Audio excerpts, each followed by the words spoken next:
Hello students, metallurgical operation का ये अपना लास्ट वीडियो है। इसमें देखिए हम लोग स्पेशली इससे पहले वाले वीडियो में हमने थर्मोडायनेमिक प्रिंसिपल ऑफ मेटलर्जी के बेसिस पर 3 मेटलर्जिकल ऑपरेशन का डिस्कशन मैं कर चुका हूँ। आयरन की मेटलर्जी, कॉपर की मेटलर्जी और जिंक की मेटलर्जी। अब यहाँ पर हमें एक लास्ट मेटलर्जिकल ऑपरेशन डिस्कस करना है, स्पेशली एल्युमिनियम की मेटलर्जी की बात करनी है। लेकिन एल्युमिनियम की मेटलर्जी को समझाने से पहले हमें आप लोगों को इलेक्ट्रोकेमिकल प्रिंसिपल ऑफ मेटलर्जी की तरफ जाना पड़ेगा। सबसे पहले तो समझा दूँ कि जो मेटल बहुत ज़्यादा इलेक्ट्रोनिक पॉजिटिव होते हैं, जैसे कि आपका सोडियम है, मैग्नीशियम है, एल्युमिनियम है, कैल्शियम है, ये सब ऐसे मेटल हैं इनकी इलेक्ट्रोपॉजिटिविटी बहुत हाई होती है। तो इनके जो ऑक्साइड होते हैं वह आसानी से कार्बन से या किसी मेटल से रिड्यूस नहीं होते। इनको रिड्यूस करने के लिए अपने को इलेक्ट्रोकेमिस्ट यानी कह सकते हो कि हमें एक इलेक्ट्रोलिटिक सेल यानी इलेक्ट्रोलिसिस करानी पड़ती है। और इलेक्ट्रोलिसिस प्रोसेस से इनका मोल्टेन फॉर्म, मोल्टेन ऑक्साइड या इनका मोल्टेन फॉर्म में इलेक्ट्रोलिसिस प्रोसेस के थ्रू हम लोग करते क्या हैं कि मेटल ऑप्ट करते हैं। तो हमारे कहने का सिंपल मतलब यहाँ पर ये है कि अब इसमें इलेक्ट्रोकेमिकल प्रिंसिपल ऑफ मेटलर्जी के बेसिस पर यह डिस्कशन अपने करना है कि हमें कितना टेम्परेचर चाहिए, कितना दोनों प्लेट के बीच में पोटेंशियल गैप लगाना है, वो सब इन्फॉर्मेशन हमें इलेक्ट्रोकेमिकल प्रिंसिपल ऑफ मेटलर्जी का कॉन्सेप्ट देगा। सबसे पहले देखा जाए डेल्टा जी नॉट, आप सबको पता है गिब्स एनर्जी चेंज है। जब ये वैल्यू माइनस में जाएगी तभी हमारा प्रोसेस स्पॉन्टेनियस होगा। और आपको पता है कि माइनस में जाने के लिए ज़रूरी है, देखो यहाँ पर माइनस हमने साइन लगा रखा है। ये फार्मूला आप लोगों को इलेक्ट्रोकेमिस्ट्री में पहले से ही डिस्कस है, जहाँ पर हम लोगों ने इलेक्ट्रोकेमिस्ट्री में इस यहाँ पर नॉस इक्वेशन और स्टैंडर्ड गिब्स एनर्जी चेंज में हमने रिलेशन की बात की है। यहाँ पर delta G naught is equal to minus N number of electron required to reduce a particular cation, F Faraday constant 96500 इसकी वैल्यू आएगी। और साथ में ई नॉट सेल, 2 इलेक्ट्रोड जो हम सेट करेंगे, दोनों के बीच में पोटेंशियल गैप हमें क्या रखना है।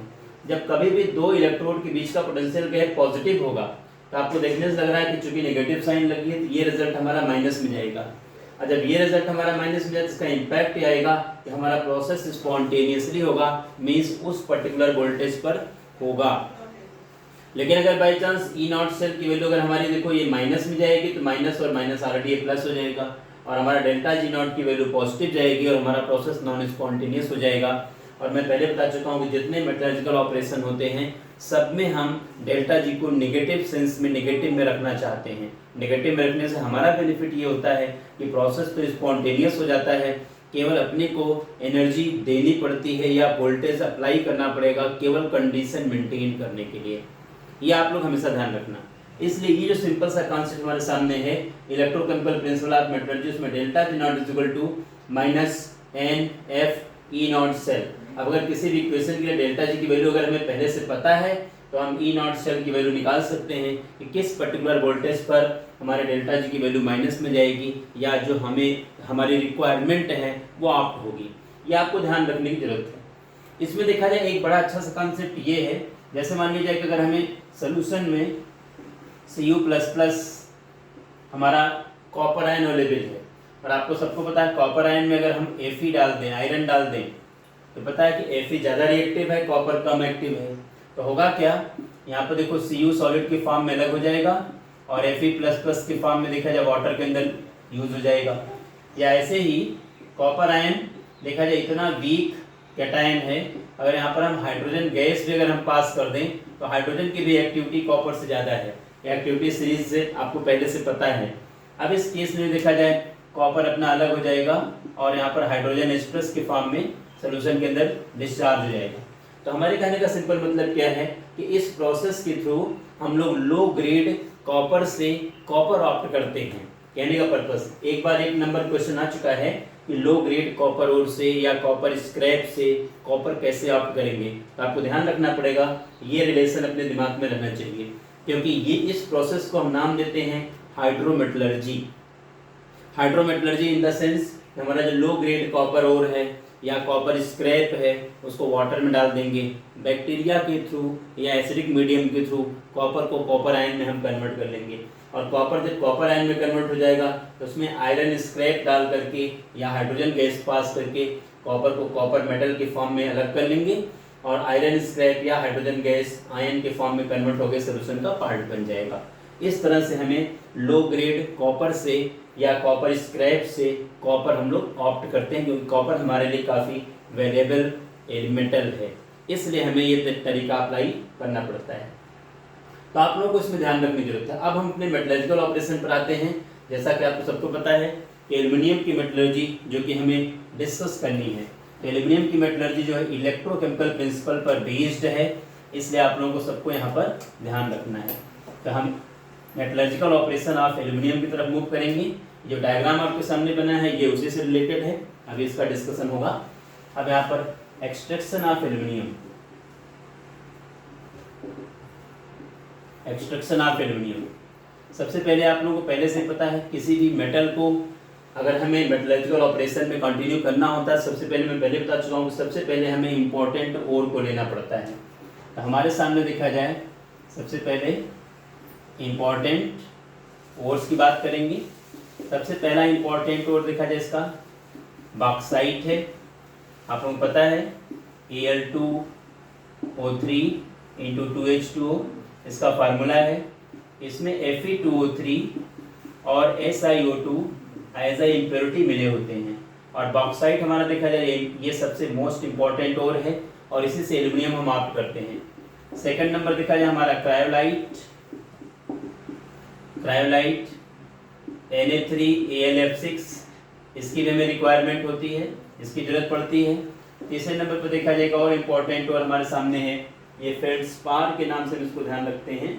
फेल्डस्पार FeLDSPAR, फेल्डस्पार KAlSi3O8, ये इसका फॉर्मूला है। तो मेरे कहने का पर्पस क्या है कि हमारे लिए देखो बॉक्साइट और यहाँ पर हमारा मेजर ओर है, मेन ओर है, और इसी बॉक्साइट ओर के हेल्प से हम एल्युमिनियम ऑप्ट करते हैं। लेकिन सबसे पहले देखा जाए इंपॉर्टेंट ओर के बाद हमारा पहला स्टेप स्पेशली कंसंट्रेशन स्टेप आता है। जैसा आपको सबको पता है किसी भी मेटलर्जिकल ऑपरेशन में सबसे पहले आपको इंपॉर्टेंट ओर को दिमाग में रखना पड़ेगा। तो इसमें देखा जाए बॉक्साइट, इसी से हमें एल्युमिनियम ऑप्ट करना है। बाकी क्रायोलाइट, फेल्डस्पार, इसको भी आप दिमाग में रख सकते हो, ये भी हमारे लिए हमारी रिक्वायरमेंट इससे यानी हमारी नीड है। अब सबसे पहले देखा जाए हम बॉक्साइट के कंसंट्रेशन पर आते हैं। कंसंट्रेशन स्टेप वैसे पहले से मैं डिस्कस कर चुका हूँ। लीचिंग स्टेप जैसा आपको सबको पता है, जो मैं कंसंट्रेशन मैंने आप लोगों को बात बता रखी है कि जो लीचिंग स्टेप स्पेशली है जो एल्युमिनियम के लिए, गोल्ड के लिए, सिल्वर के लिए, जो कि कंसंट्रेशन का केमिकल मेथड्स है। यहाँ पर देखा जाए कंसंट्रेशन में देखा जाए इस पॉइंट की तरफ हम बढ़ेंगे, कंसंट्रेशन स्टेप में आएंगे और इसको बेयर्स प्रोसेस का नाम देते हैं। बेयर्स प्रोसेस, लीचिंग तो एक स्टेप है, अगर हम कंसंट्रेशन केमिकल मेथड से के थ्रू कराते हैं तो लीचिंग स्टेप नाम देते हैं। और उस स्टेप का एक पर्टिकुलर नेम हमने बेयर्स रिएजेंट, बेयर्स प्रोसेस हम लोगों ने ले रखा है।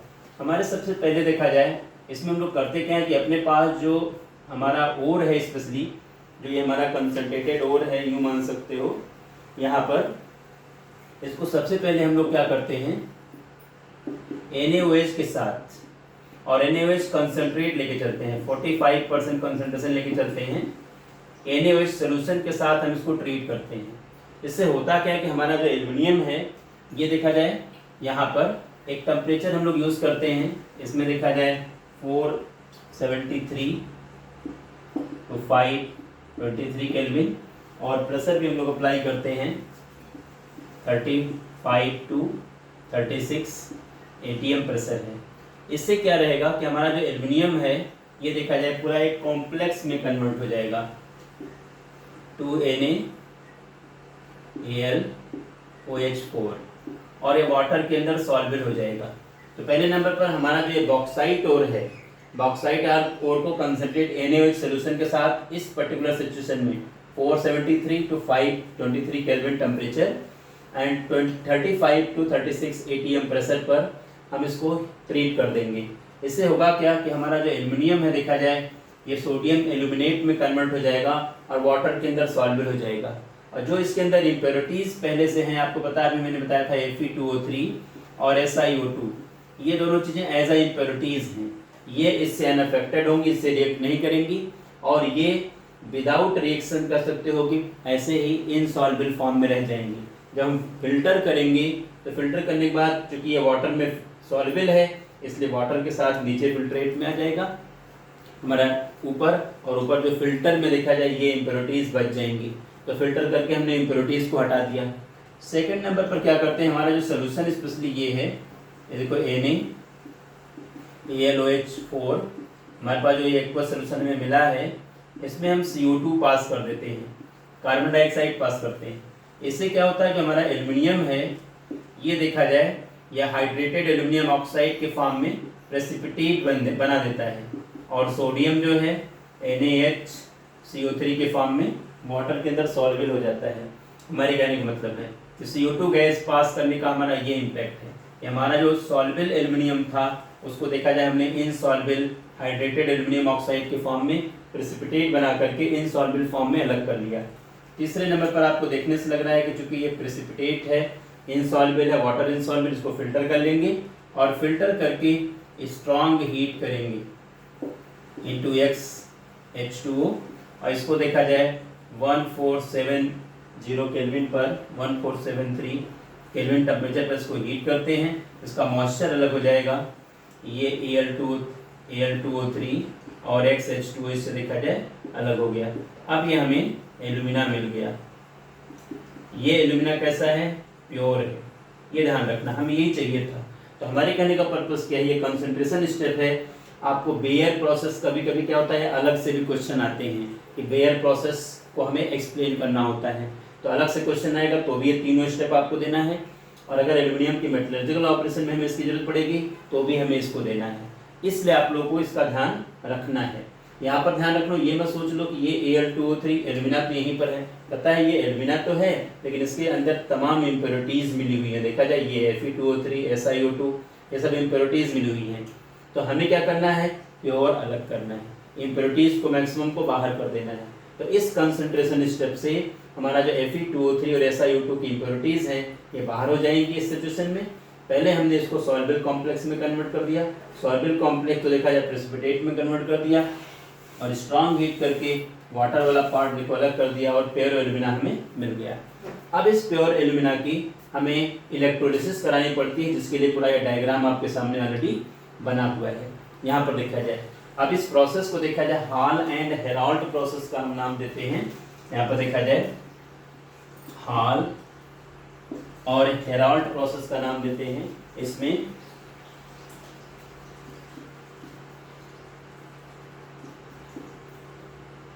हॉल हेराल्ड प्रोसेस का नाम देते हैं, आप इसका ध्यान रखना। ये जो पूरा स्टेप हमारे सामने अवेलेबल है, ये स्पेशली इस एल्यूमिना के कर सकते इलेक्ट्रोलिसिस के लिए। मैंने पहले बता रखा है हम लोग इलेक्ट्रोकेमिकल प्रिंसिपल ऑफ मेटलर्जी की बात कर रहे हैं और एल्यूमिनियम की मेटलर्जी को लेकर के हम लोग डिस्कस कर रहे हैं।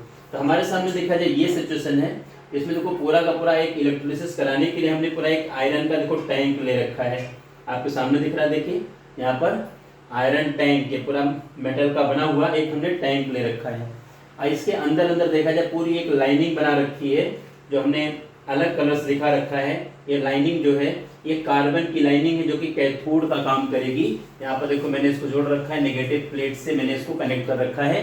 ये कार्बन की लाइनिंग कैथोड काम करेंगी, और साथ में देखो ग्रेफाइट की रॉड लगी हुई हैं। यहाँ पर देखा जाए ये जो ग्रेफाइट की रॉड लगी हुई हैं ये हमारा स्पेशली देखा जाए कार्बन की जो रॉड है ग्रेफाइट की स्पेशली होती है, गुड कंडक्टर है ग्रेफाइट, ये एनोड का काम करेंगे। इसको पॉजिटिव प्लेट से जोड़ देते हैं। इसमें देखो मोल्टेन एल्यूमिना जो हमारे पास एल्यूमिना मिला हुआ है इसको क्रायोलाइट में मिक्स करते हैं, Na3AlF6। तो मोल्टेन एल्यूमिना में क्रायोलाइट मिलाते हैं। कभी कभी 1 मार्क्स क्वेश्चन आता है कि क्रायोलाइट का रोल क्या है, क्यों मिलाया गया। क्रायोलाइट का सबसे बड़ा रोल ये है कि एल्यूमिना का जो मेल्टिंग पॉइंट है बहुत हाई है, तो इसके एल्यूमिना के मेल्टिंग पॉइंट को लो कर देगा। पहले नंबर पर ध्यान रखना, क्रायोलाइट इसका मेल्टिंग पॉइंट कह सकते हो कि 800-900 के बीच में लाके सेट कर देगा, और इसका मेल्टिंग पॉइंट वैसे 1500-1600 केल्विन के रेंज में है, और 800-900 केल्विन के रेंज में आ जाएगा। और साथ में एल्यूमिना इलेक्ट्रिक का बैड कंडक्टर है। क्रायोलाइट क्या करेगा, उसको गुड कंडक्टर में कन्वर्ट कर देगा। तो कभी भी अगर 1 मार्क्स में क्वेश्चन आ जाए कि रोल ऑफ क्रायोलाइट, तो आपको ध्यान रखना है कि ये एल्यूमिना की कंडक्टिविटी को इंक्रीज करेगा, आप सबको ध्यान रखना है। और साथ में देखा जाए ये इसके मेल्टिंग पॉइंट को रिड्यूस करेगा। आपको ये दोनों पॉइंट जरूर मेंशन करना पड़ेगा, तभी जाकर के अपना पूरा कह सकते कॉन्सेप्ट यहाँ पर प्रॉपर हो सकता है, अदरवाइज आपके मार्क्स रिड्यूस हो सकते हैं। इसलिए कभी भी अगर क्रायोलाइट का यूज पूछा जाए या हमें कहीं मेंशन करना है तो आपको ये दोनों यूज मेंशन करने हैं स्पेशली। अब यहाँ पर देखिए जो हमारे सामने Al2O3 स्पेशली इलेक्ट्रोलिसिस प्रोसेस के थ्रू क्या होगा, यहाँ पर जब हम ये इलेक्ट्रिक करंट, यहाँ पर देखो हाई वोल्टेज का इलेक्ट्रिक करंट यहाँ पर हम लोग पास करते हैं। साथ में देखा जाए स्पेशली यहाँ पर जो मोल्टेन एल्यूमिना में हमने क्रायोलाइट क्यों मिलाया, मैंने बता ही दिया कि एल्यूमिना को बैड कंडक्टर से गुड कंडक्टर में कन्वर्ट करेगा और क्रायोलाइट इसके मेल्टिंग पॉइंट को रिड्यूस कर देगा। देखो यहाँ पर एनर्जी को शेप करने के लिए, एनर्जी लॉस को रोकने के लिए ऊपर देखो मैंने पाउडर्ड कोक लगा रखा है। देखो ब्लैक कलर में मैंने जो शो कर रखा आप लोगों के सामने पाउडर्ड कोक है। इसका पर्पस क्या है कि जो एनर्जी यहाँ से लॉस हो सकती है सेल से और एनर्जी लॉस होकर के इन्वायरमेंट में जा सकती है, उस लॉस को हम मिनिमाइज कर सकते हैं। ऊपर से हम लोगों ने पूरे सिस्टम को कवर कर दिया है। तो पाउडर्ड कोक का कोई और रोल नहीं है, एक तरह से इंसुलेटर काम करेगा और हीट लॉस को मिनिमाइज कर देगा, ये इसका रोल है, ध्यान रखना। अब इसमें देखो Al2O3 क्या करेगा, आपको देखने से लग रहा है कि इलेक्ट्रोलिसिस जब होगी तो एल्यूमिनियम आयन और हमारे पास देखो ऑक्साइड आयन का फॉर्मेशन होगा। तो ये मेल्ट कंडीशन में होगा, क्योंकि आपको पता है कि इलेक्ट्रिक करंट सॉलिड में कभी फ्लो नहीं हो सकती, मोल्टेन स्टेज में फ्लो हो सकती है। तो इसके अंदर 800-900 केल्विन के रेंज में टेम्परेचर रहेगा। उस पर्टिकुलर टेम्परेचर पर हमारा जो एल्यूमिना है ये मोल्टेन स्टेज में कन्वर्ट होकर के यहाँ पर देखा जाए एल्यूमिनियम आयन और ऑक्साइड आयन में कन्वर्ट कर देगा। अब आपको देखने से लग रहा है कि एट जो हमारे पास एल्यूमिनियम आयन है ये पॉजिटिव आयन है, नेगेटिव प्लेट पे जाएगा। और आपने नेगेटिव प्लेट देखा जाए यहाँ पर कार्बन की लाइनिंग बना रखी है, तो ये कार्बन की लाइनिंग है, कैथोड है। यहाँ पर देखा जाए एट कैथोड जो आपके सामने दिख रहा है cathode, negative charge, negative layer है, नेगेटिव चार्ज है, तो एल्यूमिनियम आयन का मूवमेंट होगा। एल्यूमिनियम आयन देखो, अब इसको 3 इलेक्ट्रॉन अगर हम यहाँ पर अवेलेबल करा दें, एल्यूमिनियम आयन देखा जाए मेल्ट स्टेज में है, तो अब ये एल्यूमिनियम हमारा लिक्विड फॉर्म में देखो न्यूट्रल हो जाएगा जो इसके पास एल्यूमिनियम है। एक और समझा दें कि इलेक्ट्रोलिटिक प्रोसेस में होता क्या है कि जो हमारे पास कैटायन को रिड्यूस करने का काम करता है इलेक्ट्रॉन। अगर कभी ये क्वेश्चन आ जाए कि कौन सा ऐसा कह सकते स्पीसीज है जो कि इलेक्ट्रोलिटिक प्रोसेस में कैटायन को रिड्यूस करेगा और मेटल में चेंज करेगा, तो आप ध्यान रखना इलेक्ट्रॉन जो आपके सामने दिख रहा है। इसी तरह से एट कैथोड के बाद देखा जाए एनोड, एनोड चूंकि पॉजिटिव चार्ज है और आपने पॉजिटिव चार्ज का देखो ग्रेफाइट के रॉड लगा रखे हैं यहाँ पर। अब जो ग्रेफाइट के रॉड है आप लोगों को पता है पॉजिटिवली चार्ज है, देखो कार्बन का रॉड एनोड का काम करेगा। यहाँ पर हमारा ऑक्साइड आयन, ऑक्सीजन का देखो मूवमेंट होगा। तो जो कार्बन हमारा सॉलिड है, ध्यान रखना, देखिए O यहाँ पर मेल्ट, ये कंडीशन में देखिए CO का फॉर्मेशन, कार्बन मोनोऑक्साइड और 2 इलेक्ट्रॉन लूज होगा। देखिए 2 इस पे माइनस है, दोनों इलेक्ट्रॉन लूज होगा। ये भी हो सकता है कि हमारा जो कार्बन सॉलिड है एक के बजाय 2 ऑक्सीजन वहाँ पर चला जाए, नेगेटिव आयन एक के बजाय, और इसको CO2 में कन्वर्ट कर दे।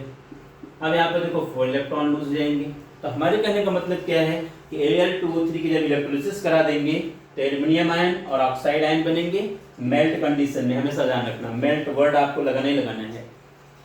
कैथोड पर एल्यूमिनियम आयन का मूवमेंट होगा, एल्यूमिनियम यहाँ पर देखा जाए न्यूट्रल होकर के लिक्विड फॉर्म में कलेक्ट हो जाएगी और एल्यूमिनियम चूंकि हेवियर है देखो नीचे सेटल हो जाएगी। यहाँ पर देखो मैंने मोल्टेन एल्यूमिनियम वर्ड लगा रखा है और यहाँ आउटलेट लगा हुआ है, outlet for aluminium. Time time पर मोल्टेन एल्यूमिनियम को हम बाहर निकाल देंगे। साथ में एक प्रॉब्लम और आती है, क्योंकि हमने जो ग्रेफाइट की रॉड लगा रखी हैं ये देखा जाए बॉन्ड हो रहे हैं, आपको देखने से लग रहा है कार्बन देखो रिएक्ट कर रहा है, कार्बन मोनोऑक्साइड या कार्बन डाइऑक्साइड बना रहा है। तो मतलब आप यूँ समझ सकते हो, अपने एनसीईआरटी में इन्होंने एक डाटा दे रखा है कि 1 किलोग्राम एल्यूमिनियम ऑप्ट करने के लिए में लगभग 1/2 किलोग्राम हमारा जो ग्रेफाइट का रॉड है वो बॉन्ड हो जाता है। ये ध्यान रखना आप लोग। इसका इम्पैक्ट क्या हुआ कि ग्रेफाइट का रॉड धीरे धीरे टाइम के साथ स्मॉल हो जाएगा बॉन्ड होकर के खत्म होने लगेगा। जब एक स्मॉल लेवल पर हो जाएगा, जब रिएक्शन मिनिमाइज होने लगेंगे, तो इस ग्रेफाइट के रॉड को देखो यहाँ पर क्लैंप लगे होते हैं, कॉपर के बने होते हैं, इनको थोड़ा सा ढीला करके यहाँ पर जो ग्रेफाइट का रॉड छोटा वाला होता है उसको बाहर निकाल देते हैं और नया रॉड इसमें ला करके फिर से सेट कर देते हैं। तो ये पूरा प्रोसेस आपके एल्युमिनियम के मेटलर्जिकल ऑपरेशन का ऑलरेडी है। ध्यान रखना, अपने एनसीईआरटी में इसके लिए वर्ड यूज है कि 99% प्योर एल्युमिनियम यहाँ से हमें मिलता है, लेकिन किसी किसी रिफ्रेशर में इन सब में 99.9% तक का इन्होंने पैरामीटर दे रखा है। आप एल्युमिनियम एनसीईआरटी को फॉलो करिए और 99% प्योर एल्युमिनियम हम लोग इस प्रोसेस से ऑप्ट करते हैं, ये दिमाग में आप लोग रखिए। तो ये पूरा एल्युमिनियम का एक मेटलर्जिकल ऑपरेशन आपके सामने है। इसके साथ साथ देखा जाए, ये तो एल्युमिनियम की इलेक्ट्रोलिसिस है जिससे 99% तक हमें एल्युमिनियम मिला है। इसके बाद देखो एक हूप प्रोसेस होता है, और जो कि मैंने अपने नोट्स में कवर कर रखा है। हूप प्रोसेस अपने एनसीईआरटी में ऐसा कोई अवेलेबल कॉन्सेप्ट नहीं है, लेकिन उस प्रोसेस से हम करते क्या है कि एल्युमिनियम को और प्योर करते हैं, क्योंकि हमें एल्युमिनियम की जहाँ जरूरत पड़ती है वहाँ पर हमें अल्ट्रा प्योर एल्युमिनियम की नीड होती है। तो हूप प्रोसेस के थ्रू हम लोग 99.99%, आप अप्रॉक्स 100% मान सकते हो कि एल्युमिनियम हम ऑप्ट करते हैं। अपने नोट्स में वो लाइन अवेलेबल है, आप अपने नॉलेज के लिए, कॉन्सेप्ट बिल्डिंग के लिए आप हूप प्रोसेस को पढ़ लेना, समझ लेना। यहाँ पर उसके डिस्कशन से कोई अपना लेना देना नहीं है, न तो उसका कोई बेनिफिट होने वाला है। मेरे कहने का पर्पज बस ये है। अब आपका एल्युमिनियम का पूरा मेटलर्जिकल ऑपरेशन देखो यहाँ पर कंप्लीट हुआ। अब हम इसके आगे चलना चाहेंगे।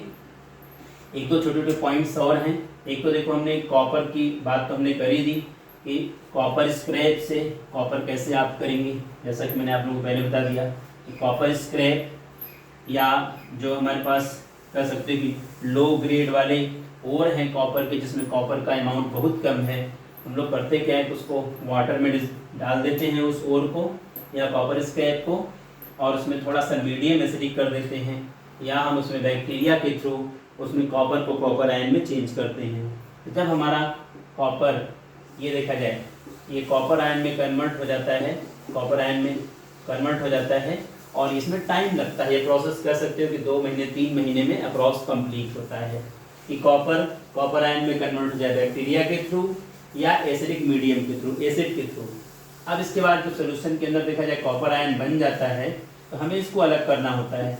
एक तो देखा जाए हम हाइड्रोजन गैस पास करके इसको अलग करते हैं, अभी मैंने इसको डिस्कस कर लिया, और यहाँ पर देखो H+ आयन अपना वाटर सोल्यूशन का पार्ट बन जाएगा। और दूसरा जो हम कॉपर आयन को अलग करने के लिए कॉपर फॉर्म में आयरन स्क्रैप का भी यूज़ करते हैं। आयरन चूँकि ज़्यादा एक्टिव है, हाइड्रोजन ज़्यादा एक्टिव है, तो कॉपर देखो यहाँ पर अलग हो जाएगा, और Fe जो है अपना, ये अपने सोल्यूशन का फेरस आयन सोल्यूशन का पार्ट बन जाएगा। तो आपको ये ध्यान में रखने की जरूरत है कि कॉपर, इस प्रोसेस को हम नाम देते हैं हाइड्रोमेटलर्जी। कभी भी अगर कभी ये क्वेश्चन आ जाए कि कॉपर स्क्रैप से या लो ग्रेड कॉपर ओर से कॉपर कैसे आप करेंगे, 1 मार्क्स का क्वेश्चन अगर आता है तो आपको हाइड्रोमेटलर्जी वर्ड लगाना ही लगाना पड़ेगा, क्योंकि आपको दिख क्या रहा है कि कॉपर स्क्रैप को या लो ग्रेड कॉपर ओर को हमने पहले वाटर में डिजोल्व करके बैक्टीरिया के थ्रू या एसिडिक मीडियम के थ्रू कॉपर आयन में कन्वर्ट कर दिया, और कॉपर आयन से सॉलिड कॉपर हम लोगों ने अलग कर लिया रिड्यूसिंग एजेंट यूज करके, देखा जाए हाइड्रोजन गैस या आयरन स्क्रैप। ये आपको ध्यान में रखने की जरूरत है। अब ये तो हमारे पास रिडक्शन स्टेप थे। अब यहीं पर एक नॉन मेटल की बात मैं कर लूँ जरा। जो नॉन मेटल ऑप्ट करने के लिए हमें ऑक्सीडेशन स्टेप की रिक्वायरमेंट होती है, हम जरा उसकी बात कर लें। छोटा सा पॉइंट अपने एनसीईआरटी में है, और अपना ऑलमोस्ट पूरा ये टॉपिक सर कवर हो जाएंगे। तो आप लोगों के सामने इसका डिस्कस करना है, extraction of non metal,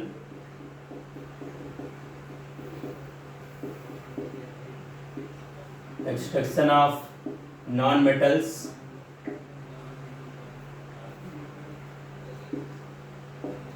bye oxidation.